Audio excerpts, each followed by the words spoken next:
Do kinkajous make good pets? Let's talk about it. A kinkajou is also called a honey bear, and they're a member of the Procyon family. Kinkajous are frugivores, which means the bulk of their diet in the wild consists of all these high sugar fruits.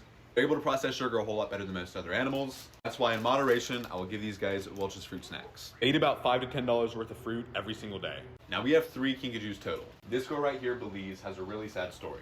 And it's part of the reason why I don't think kinkajous make good pets. Kinkajous are wild animals, which means it should be expected for them to display these wild tendencies. And most kinkajous, after a couple years, tend to not be the sweetest animals. And since they're part of the Procyon family, they share a few similar features to raccoons, a close relative of theirs. These features include super sharp canines and incredibly sharp claws that help them climb trees, because in the wild, they're what's called a boreal. That means they spend the bulk of their lifetime climbing to the treetops. Now, after a couple years old, kinkajous tend to get pretty aggressive and may only like 1 or 2 people. Belize was being used as a petting zoo animal, taken from photo op to photo op. It got to the point where she started getting aggressive. Unfortunately, the previous owners removed all of her teeth and filed down her canines so that her bites wouldn't hurt. Like I mentioned, they still have super sharp claws, so they were doing some serious damage with that. And obviously, there's no situation where it's okay to mutilate an animal just to serve your own personal gain.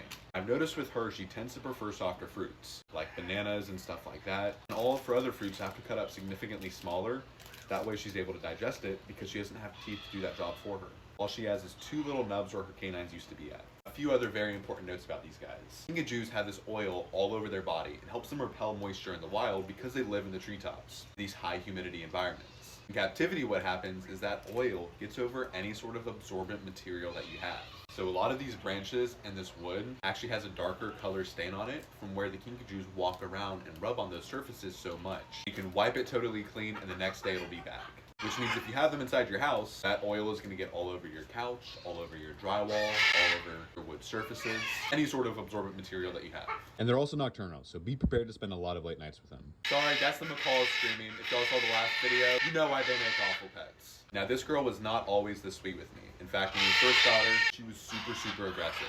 I have videos of her running all up and down my arms, biting my neck, arms, and anywhere she could. It took several months of earning these guys' trust just so I could come in here without them trying to attack me. So that's why kinkajous are definitely in the pass category for this episode of Pet or Pass. If you guys like kinkajous or honestly animals as a whole, I would definitely encourage you to go check out Kinkatopia. She does some amazing work with kinkajous, publishes a lot of her information that she's learned via rescuing them. An interesting statistic I found on her site was only 10 to 15% of kinkajous stay with the owners who originally got them, which just showcases that they don't make good pets for most people. We've learned a lot of really amazing information from Alex over at Kinkatopia, so like I said, be sure to go give her a follow, a like for some more amazing content on these animals. We'll catch you guys in the next one.